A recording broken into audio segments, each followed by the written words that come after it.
হবে। সূরা আল ইমরান 104 নম্বর আয়াতে আল্লাহ সুবহানাহু ওয়া তাআলা বলেছেন, ওয়াল তাকুম মিনকুম উম্মাতুন ইয়াদউনা ইলাল খায়র ওয়া ইয়া'মুরুনা বিল মা'রুফি ওয়া ইয়ানহাউনা আনিল মুনকার। আল্লাহ সুবহানাহু ওয়া তাআলা বলেন, তোমাদের মধ্যে এমন কিছু মানুষ থাকা প্রয়োজন, এমন একটা দল থাকা প্রয়োজন, ইয়াদউনা ইলাল খায়র, যারা মানুষদেরকে কল্যাণের পথে ডাকবেন, যারা মানুষদেরকে কল্যাণের দিকে ডাকবেন, ওয়া ইয়া'মুরুনা বিল মা'রুফি ওয়া ইয়ানহাউনা আনিল মুনকার, যারা মানুষদেরকে সৎ কাজ আদেশ করবে, ওয়া ইয়ানহাউনা আনিল মুনকার, আর সমাজের ভিতরে অন্যায়ের প্রতিবাদ করবে। এমন কিছু মানুষ তোমাদের ভিতরে তৈরি হয়ে যাওয়া দরকার, এমন একটা দল তোমাদের ভিতরে থাকা প্রয়োজন। সূরা তাওবার 71 নম্বর আয়াতে আল্লাহ সুবহানাহু ওয়া তাআলা বলেন, ওয়াল মুমিনুনা ওয়াল মুমিনাতু বা'দুহুম আউলিয়াউ বা'দ ইয়া'মুরুনা বিল মা'রুফি ওয়া ইয়ানহাউনা আনিল মুনকার। আল্লাহ সুবহানাহু ওয়া তাআলা বলেন, মুমিন নারী এবং মুমিন পুরুষ তারা একে অপরের বন্ধু স্বরূপ। তাদের দায়িত্ব হলো, তাদের করণীয় হলো, তাদের জিম্মাদারি হলো ইয়া'মুরুনা বিল মা'রুফি ওয়া ইয়ানহাউনা আনিল মুনকার। তারা সমাজের ভিতরে সৎ কাজ আদেশ করবে, তারা সমাজের ভিতরে অন্যায়ের প্রতিবাদ করবে, অসৎ কাজে নিষেধ করবে। এটা মুমিন নারী মুমিন পুরুষ, তাদেরকে আল্লাহ তাআলা দায়িত্ব দিয়েছেন। সূরা আল ইমরান 114 নম্বর আয়াতে আল্লাহ সুবহানাহু ওয়া তাআলা বলেছেন, ইউমিনুনা বিল্লাহি ওয়াল ইয়াউমিল আখির ওয়া ইয়া'মুরুনা বিল মা'রুফি ওয়া ইয়ানহাউনা আনিল মুনকার। আল্লাহ সুবহানাহু ওয়া তাআলা বলেন, যারা আল্লাহর প্রতি ঈমান আনয়ন করবে, যারা আখিরাতে দ্বীনের প্রতি ঈমান আনয়ন করবে, তাদের দায়িত্ব হলো ইয়া'মুরুনা বিল মা'রুফ, তারা সমাজে সৎ কাজ আদেশ করবে। তাদের দায়িত্ব হলো তারা মানুষদেরকে অসৎ কাজে নিষেধ করবে, অন্যায়ের প্রতিবাদ করবে। তাহলে যারা আল্লাহকে বিশ্বাস করে, আখিরাতে দ্বীনের প্রতি বিশ্বাস করে, যারা আল্লাহর প্রতি ঈমান আনয়ন করেছি, আখিরাতে দ্বীনের প্রতি ঈমান আনয়ন করেছি, আল্লাহ তাদেরকে দায়িত্ব দিয়েছেন। আমরা যদি আল্লাহর প্রতি ঈমান আনয়ন করে থাকি, আখিরাতে দ্বীনের প্রতি ঈমান আনয়ন করে থাকি, আল্লাহ আমাদেরকে দায়িত্ব দিলেন আমাদেরকে সমাজে সৎ কাজ আদেশ করতে হবে, অসৎ কাজে নিষেধ করতে হবে, অন্যায়ের প্রতিবাদ করতে হবে। আজকে দেখো সূরা ইব্রাহিমের 7 নম্বর আয়াতে আল্লাহ সুবহানাহু ওয়া তাআলা বলেছেন, লাইন শাকারতুম ওয়া ইয তা'আযারা রাব্বুকুম লাইন শাকারতুম লাযীদান্নাকুম ওয়া লাইন কাফারতুম ইন্না আযাবি লাশাদীদ। আল্লাহ সুবহানাহু ওয়া তাআলা বলেন, ওয়া ইয তা'আযারা রাব্বুকুম, আর তোমাদের রব ঘোষণা করেছেন। কি ঘোষণা করেছেন? লাইন শাকারতুম, যদি তোমরা আমার নিয়ামত পেয়ে শুকরিয়া আদায় করো, লাযীদান্নাকুম, আল্লাহ সুবহানাহু ওয়া তাআলা বলেন আমি তোমাদের নিয়ামতগুলোকে বাড়িয়ে দিব। ওয়া লাইন কাফারতুম, আর যদি তোমরা আমার নিয়ামত পাওয়ার পর না শুকরিয়া আদায় করো, ইন্না আযাবি লাশাদীদ, আমি তোমাদেরকে আযাব দিব, আমি তোমাদেরকে শাস্তি দিব। এই পৃথিবীতে আল্লাহ সুবহানাহু ওয়া তাআলা যতগুলো নিয়ামত দিয়েছেন, এই পৃথিবীতে আমরা যতগুলো আল্লাহ তাআলা নিয়ামত ভোগ করতেছি, হাসর ময়দানে আল্লাহ সুবহানাহু ওয়া তাআলা তিনি আমাদেরকে প্রত্যেকটা নিয়ামত সম্পর্কে জিজ্ঞাসা করবেন। সূরা তাকাসুরের 4 নম্বর আয়াতে আল্লাহ তাআলা বলেছেন, আল্লাহ সুবহানাহু ওয়া তাআলা বলেন, সুম্মা লাতুসআলুন্না ইয়াওমা ইযিন আনিন নাঈম। আল্লাহ বলেন, বান্দা হাসর ময়দানে তোমাদের প্রত্যেকটা মানুষকে নিয়ামত সম্পর্কে জিজ্ঞাসা করব। এজন্য আমাদেরকে আল্লাহ সুবহানাহু ওয়া তাআলা নিয়ামত পেয়ে বেশি বেশি শুকরিয়া আদায় করতে হবে। তিরমিজি শরীফের 2370 নম্বর হাদিসে বর্ণনা, হযরত আবু হুরায়রা রাদিয়াল্লাহু আনহু তিনি হাদিসটি বর্ণনা করেন। আবু হুরায়রা রাদিয়াল্লাহু আনহু তিনি বলেন, লাইলা ওয়া নাহারান, রাতের বেলায় অথবা দিনের বেলায় কোন এক সময় আমি বসেছিলাম, এমন সময় বসেছিলাম যে সময় রাসূলুল্লাহ সাল্লাল্লাহু আলাইহি ওয়াসাল্লাম তিনি ঘর থেকে বের হন না, যে সময় হযরত ওমর রাদিয়াল্লাহু আনহু তিনি ঘর থেকে বের হন না, যে সময় হযরত আবু বকর সিদ্দিক রাদিয়াল্লাহু আনহু তিনি ঘর থেকে বের হন না, এমন একটা সময় আমি বসেছিলাম। আমি হঠাৎ করে দেখলাম হযরত আবু বকর সিদ্দিক রাদিয়াল্লাহু আনহু তিনি ঘর থেকে বের হয়ে আসলেন। কিছুক্ষণ পরে আমি দেখলাম হযরত ওমর রাদিয়াল্লাহু আনহু তিনিও ঘর থেকে বের হয়ে আসলেন। ওমর রাদিয়াল্লাহু আনহু আবু বকর রাদিয়াল্লাহু আনহুকে জিজ্ঞাসা করলেন, আবু বকর কি ব্যাপার, এই সময় তো আপনি ঘর থেকে বের হওয়ার কথা নয়, এই সময় কেন আপনি ঘর থেকে বের হয়েছেন? আবু বকর রাদিয়াল্লাহু আনহু তিনি বলেন, ওমর, ক্ষুধার যন্ত্রণার কারণে আমি ঘরে থাকতে পারি নাই, আমার পেটের ভিতরে প্রচন্ড ক্ষুধা, যার কারণে আমি ঘর থেকে বের হয়ে এসেছি।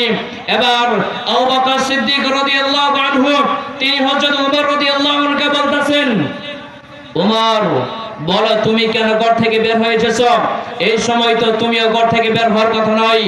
হযরত ওমর রাদিয়াল্লাহু আনহু তিনি বলেন, আমারও পেটের ভিতরে প্রচন্ড ক্ষুধা, পেটের ভিতরে প্রচন্ড ক্ষুধার যন্ত্রণার কারণে আমিও ঘরে থাকতে পারি নাই, এই জন্য আমি ঘর থেকে বের হয়ে এসেছি।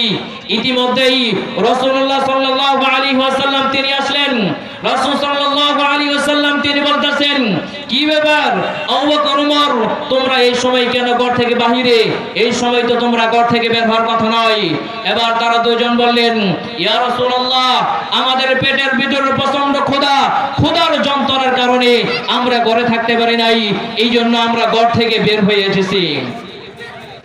এবার আবু বকর ওমর তারা রাসূল সাল্লাল্লাহু আলাইহি ওয়াসাল্লামকে জিজ্ঞাসা করলেন, ইয়া রাসূলুল্লাহ, আপনি কেন এই সময় ঘর থেকে বের হয়ে এসেছেন?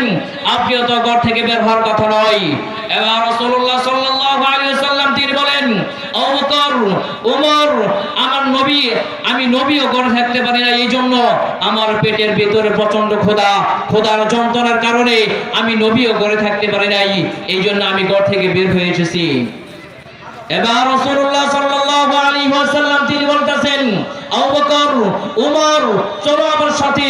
রাসূল সাল্লাল্লাহু আলাইহি ওয়াসাল্লাম এক আনসার সাহাবার বাড়িতে গেলেন, যে আনসার সাহাবার অনেকগুলো খেজুর বাগান ছিল।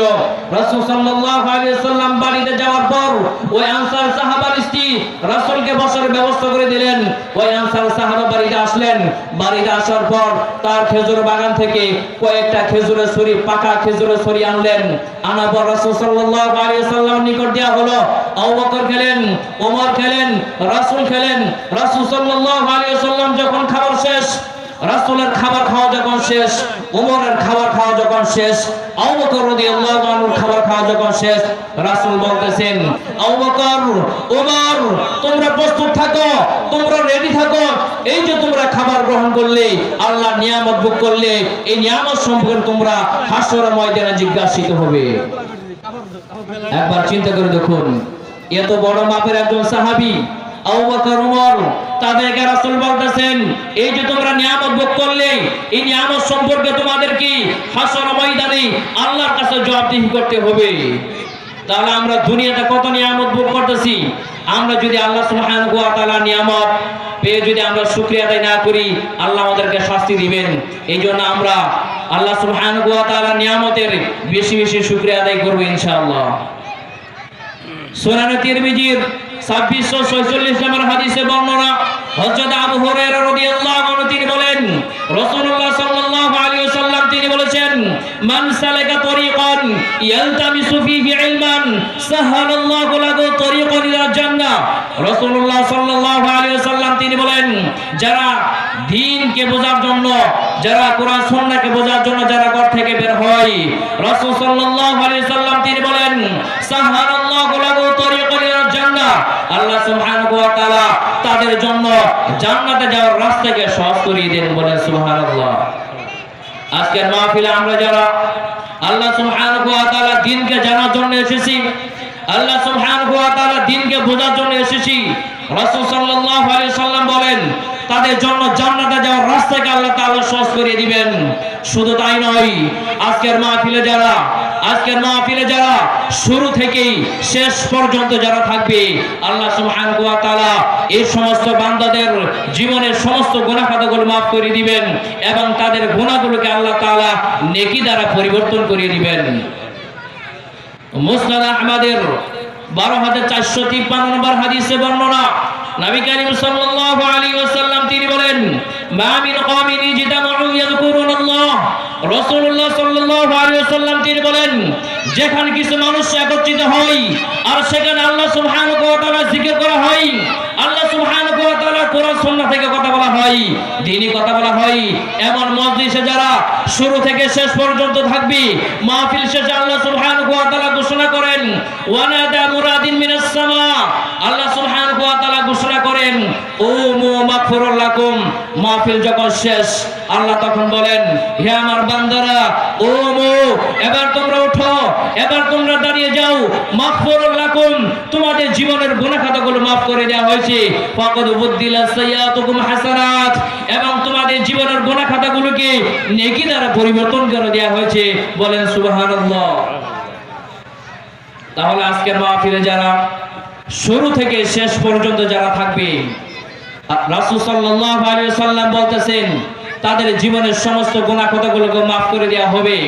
শুধু তাই নয়, তাদের জীবনের গুনাহ খাতাগুলোকে আল্লাহ সুবহানাহু ওয়া তাআলা নেকি দ্বারা পরিবর্তন করে দিবেন এবং তাদের জন্য জান্নাতে যাওয়ার রাস্তাকে আল্লাহ তাআলা সহজ করে দিবেন। তবে আমাদের জন্য নিয়ত ঠিক থাকতে হবে, আমাদের নিয়ত ঠিক থাকতে হবে। আমরা যদি একমাত্র আল্লাহ সুবহানাহু ওয়া তাআলার জন্য এই আজকের মাহফিলে উপস্থিত হয়ে থাকি, আল্লাহর দ্বীনকে বোঝার জন্য উপস্থিত হয়ে থাকি, তাহলে আমরা ইনশাআল্লাহ আজকের মাহফিলে ফজিলত পাবো ইনশাআল্লাহ। এই জন্য আমাদের নিয়তকে ঠিক থাকতে হবে। মুসলিম শরীফের 6437 নম্বর হাদিসে বর্ণনা, আবু হুরায়রা রাদিয়াল্লাহু আনহু তিনি বর্ণনা করেন, রাসূল সাল্লাল্লাহু আলাইহি ওয়াসাল্লাম বলেছেন, ইন্নাল্লাহা লা ইয়ানসুরু ইলা আসওয়ারিকুম ওয়া আমওয়ালিকুম ওয়ালাকিন ইয়ানসুরু ইলা কুলুবিকুম ওয়া আমালিকুম। রাসূল সাল্লাল্লাহু আলাইহি ওয়াসাল্লাম বলেছেন, নিশ্চয়ই আল্লাহ তাআলা তিনি তোমাদের বাহ্যিক চেহারা সুরত দেখেন না, কে ধনী কে গরীব আল্লাহ তাআলা এটা দেখেন না, কে কালো কে সাদা আল্লাহ তাআলা এটা দেখেন না, ওয়ালাকিন ইয়ানসুরু ইলা কুলুবিকুম ওয়া আমালিকুম, বরং আল্লাহ সুবহানাহু ওয়া তাআলা তিনি তোমাদের অন্তর দেখেন, তোমাদের নিয়ত দেখেন। আমাদের নিয়ত আল্লাহ সুবহানাহু ওয়া তাআলা দেখেন। আজকের মাহফিলে একমাত্র আল্লাহ সুবহানাহু ওয়া তাআলার জন্য যদি আমরা এসে থাকি, আজকের মাহফিলে যদি আমরা কোরআন সুন্নাহকে বোঝার জন্য এসে থাকি, তাহলে ইনশাআল্লাহ আশা করা যায় আল্লাহ তাআলা আমাদের জীবনের গুনাহগুলোকে মাফ করে দিবেন, আমাদের গুনাহগুলোকে নেকি দ্বারা পরিবর্তন করে দিবেন এবং আমাদের জন্য জান্নাতে যাওয়ার রাস্তাকে আল্লাহ তাআলা সহজ করে দিবেন। সহিহ বুখারী 3701 নম্বর হাদিসে বর্ণনা, নবী করিম সাল্লাল্লাহু আলাইহি ওয়াসাল্লাম হযরত মুআজ রাদিয়াল্লাহু আনহুকে যখন ইয়ামান দেশে প্রেরণ করছেন, রাসূল সাল্লাল্লাহু আলাইহি ওয়াসাল্লাম বলতেছেন, হে মুআজ, তোমাকে পাঠানো হচ্ছে ইয়ামান দেশে। মুআজ, তুমি ইয়ামান দেশে যাচ্ছ। মুআজ, তুমি সফর শেষ করে তুমি আবার মদিনায় ফিরে আসবে। মুআজ, তুমি শোনো, লা ইয়াহদিয়াল্লাহু বিকা রাজুলান ওয়াহিদা। মুআজ, তুমি শোনো, তোমার চেষ্টার মাধ্যমে যদি রাজুলান ওয়াহিদা মুআজ, তোমার চেষ্টার মাধ্যমে যদি একজন মানুষ যদি হেদায়েত প্রাপ্ত হয়ে যায়, একজন মানুষ যদি কোরআন সুন্নাহর দিকে ফিরে আসে, একজন মানুষ যদি সিরাতে মুস্তাকিমের পথে ফিরে আসে, খায়রুল লাকা মিন হুমুরিন নাআম। মুআজ, আল্লাহর রাস্তায় লাল উট কুরবানি করলে আল্লাহ সুবহানাহু ওয়া তাআলা তিনি যতটা খুশি হন তার চেয়ে বেশি খুশি হন তোমার চেষ্টার মাধ্যমে যদি একজন মানুষ হেদায়েত প্রাপ্ত হয়ে যায়, এইটা আল্লাহ তাআলা বেশি খুশি হন। বলেন সুবহানাল্লাহ। আজকের মাহফিলের মাধ্যমে, আজকের মাহফিলে দ্বারা যদি, আজকের মাহফিল থেকে যদি একজন মানুষ যদি হেদায়েত প্রাপ্ত হয়ে যায়, একজন মানুষ যদি সিরাতে মুস্তাকিমের পথে চলে আসে, আজকের মাহফিলটা সফল হবে ইনশাআল্লাহ। এই জন্য আমরা যারা আজকে উপস্থিত হয়েছি, আমরা শুরু থেকে শেষ পর্যন্ত থাকবো ইনশাআল্লাহ। আল্লাহ আমাদেরকে তৌফিক দান করুন। সূরা আল ইমরান 110 নম্বর আয়াত আল্লাহ সুবহানাহু ওয়া তাআলা বলেন, কুনতুম খায়রা উম্মাতিন উখরিজাত লিন-নাস তা'মুরুনা বিল মা'রুফি ওয়া তানহাউনা 'আনিল মুনকার। আল্লাহ সুবহানাহু ওয়া তাআলা বলেন, তোমরা শ্রেষ্ঠ জাতি, তোমাদেরকে শ্রেষ্ঠ জাতি হিসেবে আমি দুনিয়াতে পাঠিয়েছি, তোমরা সেরা উম্মত, তোমরা সেরা উম্মত।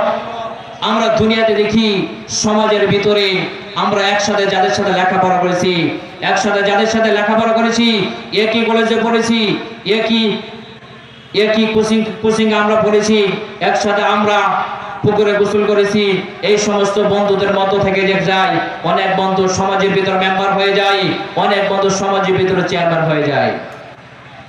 তো যেই বন্ধুটা সমাজের ভিতরে চেয়ারম্যান হলো, যেই বন্ধুটা সমাজের ভিতরে মেম্বার হলো, সমাজের ভিতরে মেম্বার হয়ে যাওয়ার পর, চেয়ারম্যান হয়ে যাওয়ার পর তার জন্য আলাদা একটা গাড়ির ব্যবস্থা করা হয়, তার জন্য আলাদা একটা রুমের ব্যবস্থা করা হয়, তার জন্য আলাদা একটা চেয়ারের ব্যবস্থা করা হয়। কারণ কি? আজ তার জন্য এত মর্যাদা কেন? কারণ কি? অথচ আমি এই বন্ধুর সাথে একসাথে চলাফেরা করেছি, একই স্কুলে পড়েছি, একই কলেজে পড়েছি, একই পুকুরে গোসল করেছি, আজ তার জন্য উন্নত চেয়ার, আজ তার জন্য উন্নত বাড়ি, আজ তার জন্য উন্নত একটা গাড়ির ব্যবস্থা করা হয়। কারণ কি? জনগণের কোনো কিছু প্রয়োজন হলে তার কাছে ছুটে যায়। কারণ কি? কারণ হলো তিনি একজন চেয়ারম্যান, তিনি একজন মেম্বার, তিনি একজন মেম্বার, তার একটা দায়িত্ব আছে, তার একটা জিম্মাদারি রয়েছে, তার কিছু করণীয় রয়েছে, এই জন্য আজ তার এত মর্যাদা। তো আল্লাহ সুবহানাহু ওয়া তাআলা বলতেছেন, কুনতুম খায়রা উম্মাতিন উখরিজাত লিন-নাস, তোমরা সেরা জাতি, তোমরা সেরা উম্মত। এই পৃথিবীতে যত উম্মত এসেছেন তাদের ভিতর থেকে তোমরা সেরা উম্মত। কেন সেরা উম্মত তোমরা? কুনতুম খায়রা উম্মাতিন উখরিজাত লিন-নাস তা'মুরুনা বিল মা'রুফ, তোমাদেরকে বের করা হয়েছে মানুষের কল্যাণের জন্য। তোমরা মানুষের কল্যাণের জন্য বের হয়েছো। কেন তোমরা মানুষের কল্যাণের জন্য বের হয়েছো? দুইটা কারণে তোমরা মানুষের কল্যাণের জন্য বের হয়েছো। এক নম্বর কারণ হলো তা'মুরুনা বিল মা'রুফ, তোমরা সমাজের ভিতরে সৎ কাজ আদেশ করবে। দুই নম্বর কারণ হলো ওয়া তানহাউনা আনিল মুনকার, তোমরা সমাজের ভিতরে অসৎ কাজে নিষেধ করবে, অন্যায়ের প্রতিবাদ করবে। এই জন্য তোমাদেরকে দুইটা দায়িত্ব দেওয়া হয়েছে। তাহলে শ্রেষ্ঠ জাতি হিসেবে, খায়রা উম্মত হিসেবে আল্লাহ সুবহানাহু ওয়া তাআলা তিনি আমাদেরকে দুইটা দায়িত্ব দিয়েছেন। এই দুইটা দায়িত্ব যদি আমরা পালন করি, এক নম্বর সৎ কাজে আদেশ, দুই নম্বর অসৎ কাজে নিষেধ। সৎ কাজে আদেশ এবং অসৎ কাজে নিষেধ, এই দুইটা দায়িত্ব যদি আমরা আঞ্জাম দেই তাহলে আমরা শ্রেষ্ঠ উম্মত। এবার সমাজের ভিতরে যিনি মেম্বার হলেন, সমাজের ভিতরে যিনি চেয়ারম্যান হলেন, এই মেম্বার সাহেব যদি তার দায়িত্ব ঠিকঠাক মতো পালন না করে, চেয়ারম্যান সাহেব যদি তার দায়িত্ব ঠিকঠাক মতো পালন না করে, জনগণের প্রয়োজন মতো যদি মেম্বারকে খুঁজে না পাওয়া যায়, চেয়ারম্যানকে যদি খুঁজে না পাওয়া যায়, তাহলে মেম্বার সাহেবের মেম্বারগিরি থাকবে না, চেয়ারম্যান সাহেবের চেয়ারম্যানগিরি থাকবে না। তো আল্লাহ সুবহানাহু ওয়া তাআলা তিনি যে আমাদেরকে শ্রেষ্ঠ উম্মত বানিয়েছেন, উত্তম জাতি বানিয়েছেন, শ্রেষ্ঠ উম্মত হিসেবে দুইটা দায়িত্ব দিয়েছেন। এক নম্বর দায়িত্ব দিয়েছেন আমাদেরকে সৎ কাজ আদেশ করতে হবে, দুই নম্বর দায়িত্ব দিয়েছেন আমাদেরকে অসৎ কাজে নিষেধ করতে হবে। এই দুইটা দায়িত্ব যদি আমরা পালন না করি তাহলে আমরা শ্রেষ্ঠ উম্মত হতে পারবো না, শ্রেষ্ঠ উম্মতের ফজিলত আমরা লাভ করতে পারবো না। দেখুন, সৎ কাজে আদেশ করা এবং অসৎ কাজে নিষেধ করা এটাও যে একটা গুরুত্বপূর্ণ ইবাদত, এটা আজ আমাদের সমাজে মানুষ আমরা ভুলে গেছি। সৎ কাজে আদেশ করা, অসৎ কাজে নিষেধ করা, সৎ কাজে আদেশ করা, অন্যায়ের প্রতিবাদ করা, এটা আপনাকে করতেই হবে। সৎ কাজে আদেশ করা যদি 50% দাবি রাখে, অন্যায়ের প্রতিবাদ করা তো 50% দাবি রাখেন। একটা আয়াতে দুইটা অংশ। প্রথম অংশ আল্লাহ তাআলা বললেন আমাদেরকে সৎ কাজে আদেশ করতে হবে, আয়াতের দ্বিতীয় অংশ বললেন আমাদেরকে অন্যায়ের প্রতিবাদ করতে হবে। এবার আপনি যদি সমাজের ভিতরে আপনি যদি সারা জীবন সৎ কাজে আদেশ করেন, অসৎ কাজে নিষেধ না করেন, অন্যায়ের প্রতিবাদ না করেন, আল্লাহ সুবহানাহু ওয়া তাআলা দরবারে আপনাকে হিসাব দিতে হবে কেন আপনি অন্যায়ের প্রতিবাদ করেন নাই, কেন আপনি অসৎ কাজে নিষেধ করেন নাই। আল্লাহর কাছে জবাবদিহি করতে হবে।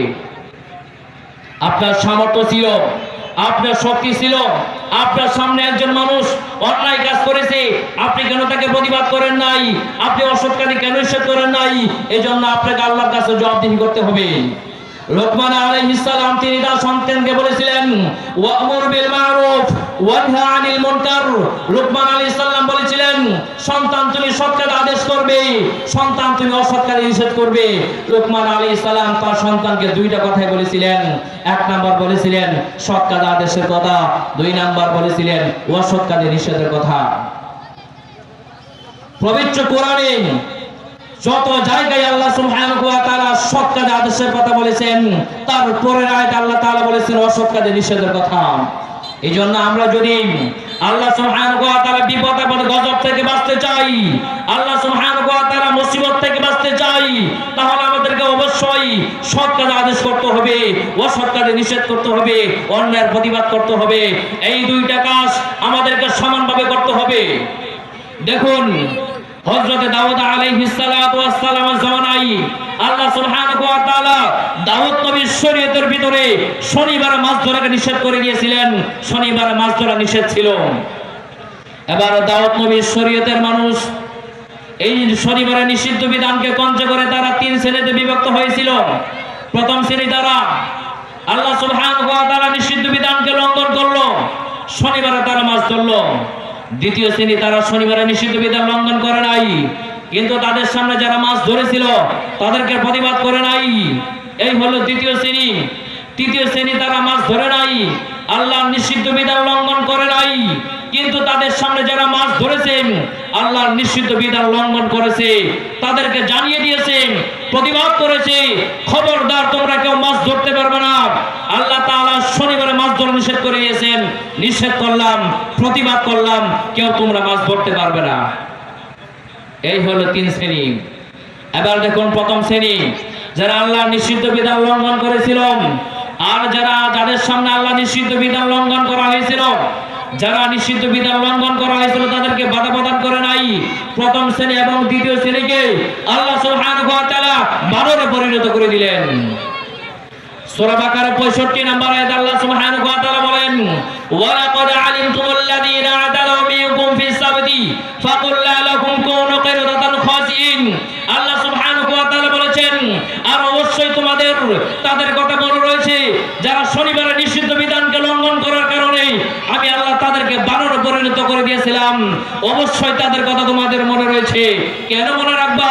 এই জন্য তোমাদের মনে রাখতে হবে, সীমা লঙ্ঘন করলে আল্লাহর পক্ষ থেকে কি শাস্তি আসতে পারেন। সৎ কাজ আদেশ না করলে, অন্যের প্রতিবাদ না করলে আমি আল্লাহর পক্ষ থেকে আমি তোমাদেরকে কি গজব দিতে পারি, কি শাস্তি দিতে পারি, এইটা বোঝার জন্যই আমি তোমাদের জন্য কোরআনে কারিমে সূরা বাকারা 65 নম্বর আয়াতে একটা উপমা স্বরূপ আমি তুলে ধরলাম। এই ঘটনা থেকে আমাদের শিক্ষা নিতে হবে, এই ঘটনা থেকে আমাদের শিক্ষা নিতে হবে। আজকের দুনিয়াতে যদি, আজকের সমাজে যদি আমরা সৎ কাজ আদেশ না করি, অন্যায়ের প্রতিবাদ না করি, তাহলে আমাদের উপরও আল্লাহ তাআলা গজব আসবে। এই জন্য আমরা যদি আল্লাহ সুবহানাহু ওয়া তাআলা গজব থেকে বাঁচতে চাই, তাহলে আমাদেরকে সৎ কাজ আদেশ করতে হবে, অন্যায়ের প্রতিবাদ আমাদেরকে করতেই হবে। আজকের সমাজের ভিতরে মানুষ 3 শ্রেণীতে বিভক্ত। এক শ্রেণী মানুষ সমাজের ভিতরে আল্লাহ সুবহানাহু ওয়া তাআলা নিষিদ্ধ বিধান লঙ্ঘন করতেছে, গান বাজনা করতেছে, নাটক সিনেমা করতেছে, যাত্রা বাড়া করতেছে। আরেক শ্রেণী মানুষ সমাজের ভিতরে তারা চেয়ে চেয়ে দেখতেছে, গান বাজনা তারা বন্ধ করতেছে না, নাটক সিনেমা বন্ধ করতেছে না, অশ্লীল পোস্টারগুলো বন্ধ করতেছে না, চেয়ে চেয়ে দেখতেছে। আরেক শ্রেণী মানুষ আমরা আছি যারা টুকটাক নামাজ পড়ি, আমরা মোটামুটি আর প্রতিবাদ করতেছি। তো আজকের সমাজের ভিতরে মানুষ 3 শ্রেণীতে বিভক্ত। সুতরাং আমাদেরকে আল্লাহর গজব থেকে বাঁচতে হলে সমাজের ভিতরে সৎ কাজ আদেশ করতে হবে, সমাজের ভিতরে অসৎ কাজ নিষেধ করতে হবে, মানে আমাদেরকে অন্যায়ের প্রতিবাদ করতে হবে। দেখুন সূরা আনফালে 25 নম্বর আয়াতে আল্লাহ সুবহানাহু ওয়া তাআলা তিনি বলেছেন, ওয়াত্তাকু ফিতনাতাল লা তুসিবান্নাল্লাযীনা যালামু মিনকুম খাসসাম।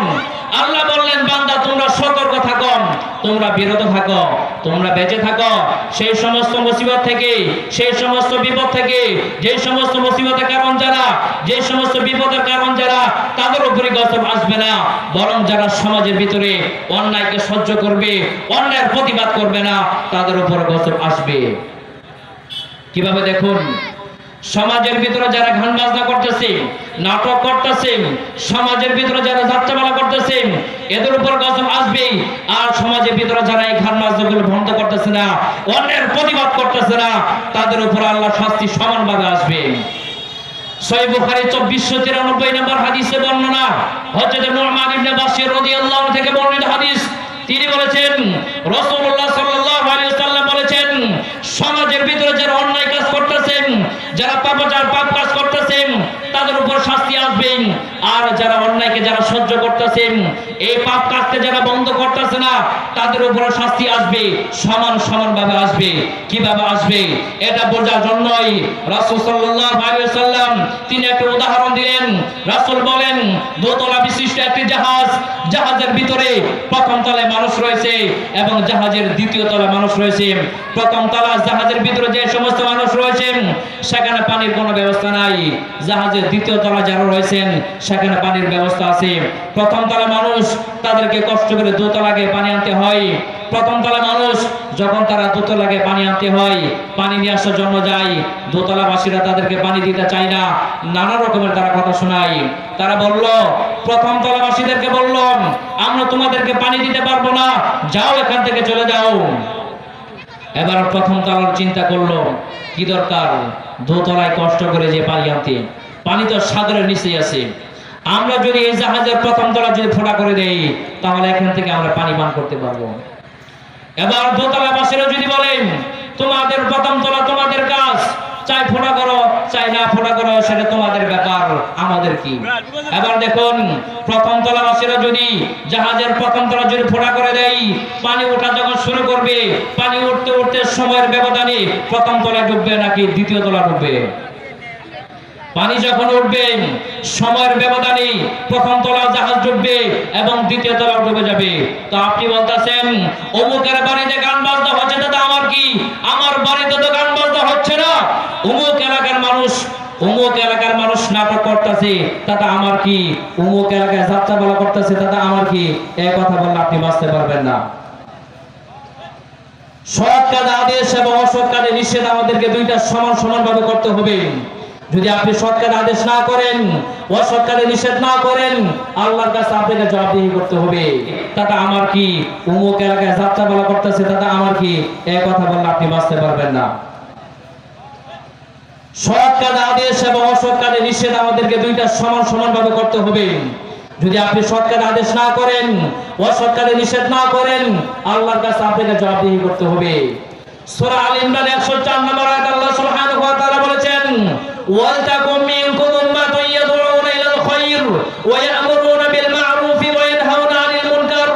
আল্লাহ সুবহানাহু ওয়া তাআলা বলেন, তোমাদের মধ্যে এমন কিছু মানুষ থাকা প্রয়োজন, এমন একটা দল থাকা প্রয়োজন, ইয়াদউনা ইলাল খায়র, যারা মানুষদেরকে কল্যাণের পথে ডাকবেন, যারা মানুষদেরকে কল্যাণের দিকে ডাকবেন, ওয়া ইয়া'মুরুনা বিল মা'রুফি ওয়া ইয়ানহাউনা আনিল মুনকার, যারা মানুষদেরকে সৎ কাজের আদেশ করবে, ওয়া ইয়ানহাউনা আনিল মুনকার, আর সমাজের ভিতরে অন্যায়ের প্রতিবাদ করবে। এমন কিছু মানুষ তোমাদের ভিতরে তৈরি হয়ে যাওয়া দরকার, এমন একটা দল তোমাদের ভিতরে থাকা প্রয়োজন। সূরা তাওবার 71 নম্বর আয়াত আল্লাহ সুবহানাহু ওয়া তাআলা বলেন, ওয়াল মুমিনুনা ওয়াল মুমিনাতু বা'দুহুম আউলিয়াউ বা'দ ইয়া'মুরুনা বিল মা'রুফি ওয়া ইয়ানহাউনা আনিল মুনকার। আল্লাহ সুবহানাহু ওয়া তাআলা বলেন, মুমিন নারী এবং মুমিন পুরুষ তারা একে অপরের বন্ধু স্বরূপ।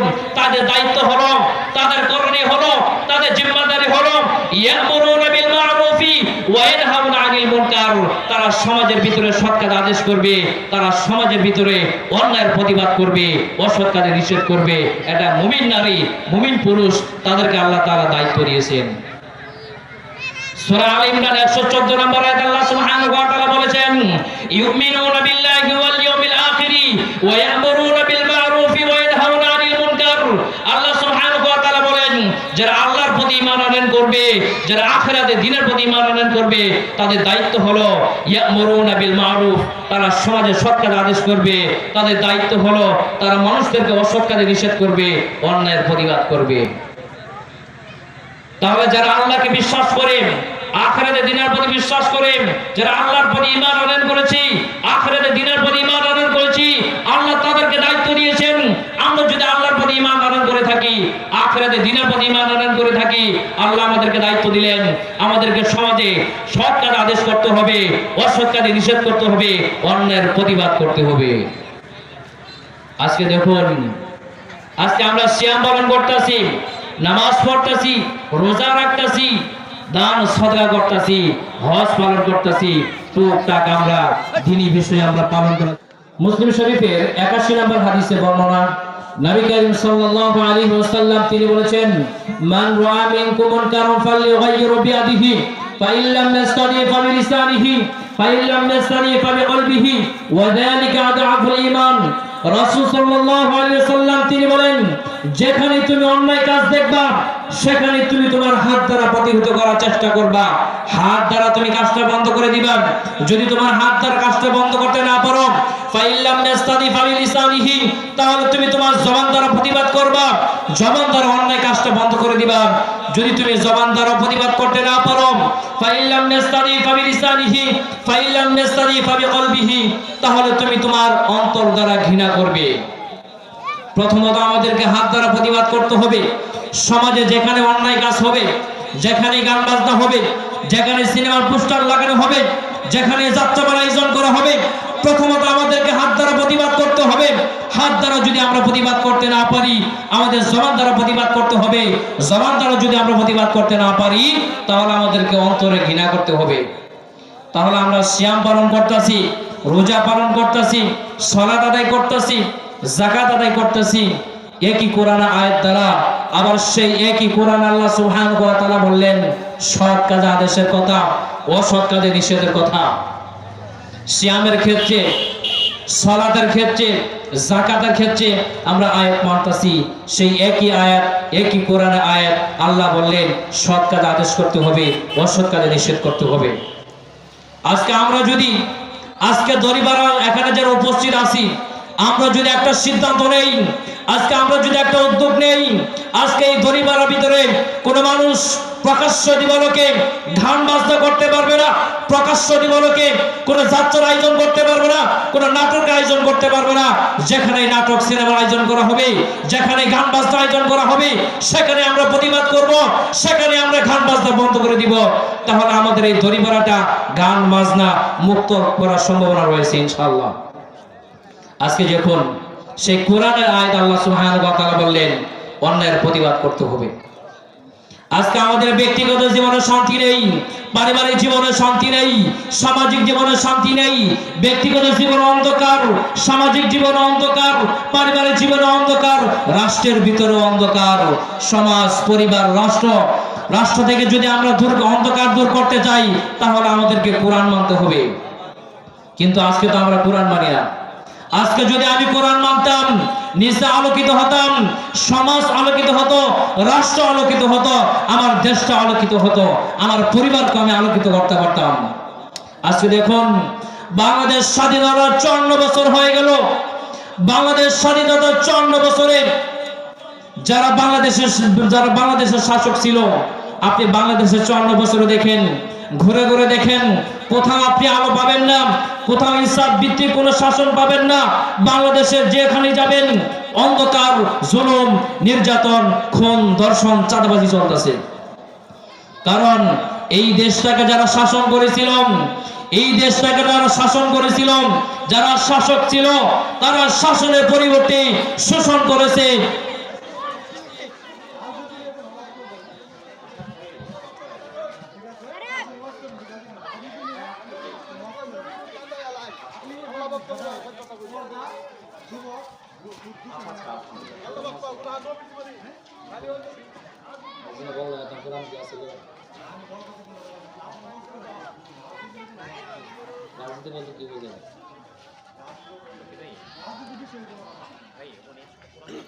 গান বাজনা বন্ধ বলে কি রাজনীতি চইল না না যদি রাজনীতি কবর আদি উনি সব গিয়েছে হদো আমাদের কান্দে আলাদা রোডে করি সাইডে কবর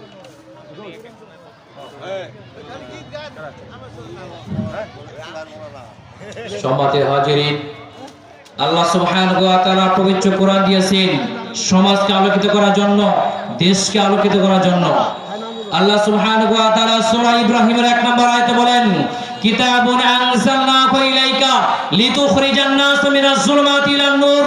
আল্লাহ বললেন রাসূল আপনার কাছে একটা কিতাব দিলাম, আপনার নিকট একটা কিতাব দিলাম। কেন দিলাম? লিতুখরিজান নাস মিনাজ যুলুমাতি ইলান নূর, যাতে করে আপনি মানুষদেরকে অন্ধকার জীবন ব্যবস্থা থেকে বের করে মানুষদেরকে আলোর পথে নিয়ে আসতে পারেন। এই জন্য আমি আপনাকে একটা কিতাব দিলাম, কোরআন দিলাম। তাহলে আল্লাহ সুবহানাহু ওয়া তাআলা কোরআন দিয়েছেন সমাজকে আলোকিত করার জন্য, রাষ্ট্রকে আলোকিত করার জন্য, দেশকে আলোকিত করার জন্য আল্লাহ তাআলা কোরআন দিয়েছেন। এবার এই কোরআন যদি মসজিদে পড়ে থাকেন, এই কোরআন যদি চমকাওয়া হয়, এই কোরআন যদি হিফজখানায় পড়ানো হয়, এই কোরআন যদি মক্তবে পড়ে থাকে, এই কোরআন যদি হাজার হাজার বাইতুল মুকাররমে পড়ে থাকে, সমাজ থেকে অন্ধকার দূর হবে না। যতদিন না পর্যন্ত এই কোরআনের বিধিবিধানগুলো, কোরআনের হুকুমগুলো, ইসলামী শরিয়ার হুকুমগুলো যতদিন না পর্যন্ত আল্লাহ সুবহানাহু ওয়া তাআলা হুকুমগুলো রাষ্ট্রের ভিতরে সংসদে কায়েম না হবে, ততদিন পর্যন্ত আমাদের সমাজ থেকে, আমাদের দেশ থেকে অন্ধকার দূর হবে না। মনে করেন আপনি অসুস্থ হয়েছেন, আপনি ডাক্তারের কাছে গেলেন, ডাক্তারের কাছে যাওয়ার পর আপনি বললেন ডাক্তার সাহেব আমি অসুস্থ, আমাকে ট্রিটমেন্ট করেন। এবার ডাক্তার সাহেব একটা প্রেসক্রিপশন লিখে দিলেন। এবার এই প্রেসক্রিপশন যদি আপনি বাড়িতে আনার পর গলার ভিতর ঝোলাই রাখেন, আপনার রোগ ভালো হবে না। এবার এই প্রেসক্রিপশন যদি আপনি দৈনিক 3 বার রিডিং করেন আপনার রোগ ভালো হবে না। অথবা এই প্রেসক্রিপশন যদি আপনি 1 গ্লাস পানির ভিতরে চুবিয়ে পানি পান করেন আপনার রোগ ভালো হবে না। আপনার রোগ তখনই ভালো হওয়ার সম্ভাবনা রয়েছে যখন আপনি এই প্রেসক্রিপশন অনুযায়ী ফার্মেসি থেকে ওষুধ কিনে সেবন করবেন, তখন আপনার রোগ ভালো হওয়ার সম্ভাবনা রয়েছে। তো কোরআন হলো মানব জাতির জন্য প্রেসক্রিপশন, কোরআন হলো মানব জাতির জন্য আল্লাহ সুবহানাহু ওয়া তাআলা ওয়াসফ স্বরূপ দিয়েছেন। এবার এই কোরআন যদি বক্তব্য পড়ে থাকেন, এই কোরআনে যদি চুমো খাওয়া হয়, এই কোরআন যদি বাইতুল মুকাররমে হাজার হাজার কোরআন পড়ে থাকে, সমাজ থেকে অন্ধকার দূর হবে না যতদিন না পর্যন্ত এই কোরআনের বিধিবিধানগুলো সংসদের ভিতরে, রাষ্ট্রের ভিতরে কায়েম না হবে, সমাজ থেকে অন্ধকার দূর হবে না। সমাজের ভিতরে চুরি একটা অন্ধকার। আজকে আমাদের সমাজের ভিতরে দেখেন, দেশের ভিতরে দেখেন, আমাদের সম্পদের কোনো নিরাপত্তা নাই, মসজিদের সম্পদের কোনো নিরাপত্তা নাই, মসজিদ মাদ্রাসার মাল পর্যন্ত চোরের কাছে নিরাপদ নয়। এই যে চুরি যে একটা অন্ধকার, সমাজ থেকে চুরি নামক অন্ধকার কিভাবে দূর করবেন? আল্লাহ সুবহানাহু ওয়া তাআলা চুরি নামক অন্ধকার দূর করার উপায় বলে দিচ্ছেন। সূরা মাইদার 38 নম্বর আয়াতে আল্লাহ বললেন, ওয়াস-সারিকু ওয়াস-সারিকাতু ফাকদু আইদিয়াহুমা জাযাআন বিমা কাসাবা নাকালাম মিনাল্লাহ। আল্লাহ সুবহানাহু ওয়া তাআলা বলেন, পুরুষ চোর এবং মহিলা চোর যদি প্রমাণিত হয় তারা চুরি করেছে, জাযাআন বিমা কাসাবা নাকালাম মিনাল্লাহ আইদিয়াহুমা, তাদের হাত তোমরা কেটে দাও। পুরুষ এবং মহিলা যদি চুরি করে তার হাত কেটে দিতে হবে। এটা কার বিধান? আল্লাহ সুবহানাহু ওয়া তাআলার বিধান। জাযাআন বিমা কাসাবা নাকালাম মিনাল্লাহ, এটা আল্লাহ সুবহানাহু ওয়া তাআলার পক্ষ থেকে শাস্তি চূড়ন। আপনি শুধু একবার রাষ্ট্রের ভিতরে জানিয়ে দিন, আজকের পর থেকে এই দেশের ভিতরে যারা চুরি করবে তাদেরকে প্রকাশ্য দিবালোকে হাতকে কেটে দেওয়া হবে। দেখবেন সমাজ থেকে আর কেউ চুরি করার সাহস পাবে না। যে ব্যক্তি চুরি করার নিয়ত রয়েছেন, যার মাথায় চুরি করার চিন্তা রয়েছে, সে 1000 বার চিন্তা করবে, আমি যদি চুরি করি আর আমি যদি ধরা খাই তাহলে প্রকাশ্য দিবালোকে আমার হাতটা কেটে দেওয়া হবে। কাজেই তার মাথা থেকে চুরি চিন্তা চলে যাবে। ঠিক কিনা? এরপর সমাজের ভিতরে দেখেন, জিনা একটা অন্ধকার। আজকে আমাদের সমাজের ভিতরে আমাদের মা বোনরা কোথাও নিরাপদ নয়। দেশে যেইভাবে দর্শন বেড়েছে, যেইভাবে জিনা ব্যভিচার চলতেছে, জিনা ব্যভিচার একটা সমাজের ভিতরে অন্ধকার। এই সমাজ থেকে জিনা নামক অন্ধকার, দর্শন নামক অন্ধকার কিভাবে দূর করবেন? আল্লাহ সুবহানাহু ওয়া তাআলা জিনা নামক অন্ধকার, দর্শন নামক অন্ধকার দূর করে আল্লাহ তাআলা উপায় বলে দিচ্ছেন।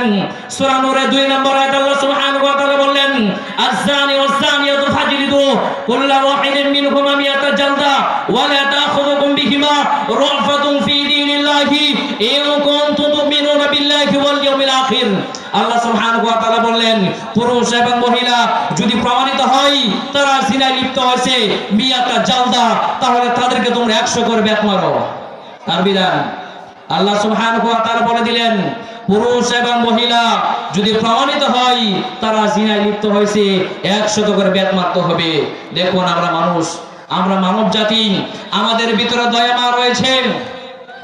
মনে করেন আপনার ভাই সমাজের ভিতরে চুরি করেছেন, এবার আপনি তাকে বিচার করতে যাবেন।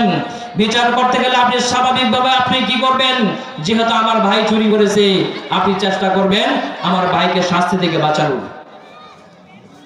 কিভাবে শাস্তি কমানো যায় আপনি চেষ্টা করবেন। কিন্তু আল্লাহ সুবহানাহু ওয়া তাআলা বক্তব্য হলো, ওয়ালা তা'খুযুকুম বিহিমা রাফাতুন ফি দীনিল্লাহি ইন কুনতুম তু'মিনুনা বিল্লাহি ওয়াল ইয়াউমিল আখির। আল্লাহর বক্তব্য হলো, শাস্তি চুল পরিমাণ কমানো হবে না। চাই সেটা আপনার ভাই হোক, চাই সেটা আপনার আত্মীয়স্বজন হোক, চাই সেটা আপনার দলের কেউ হোক, শাস্তি চুল পরিমাণ কমানো হবে না। আল্লাহর বিধান সবার জন্য সমান, আল্লাহর শাস্তি সবার জন্য সমান।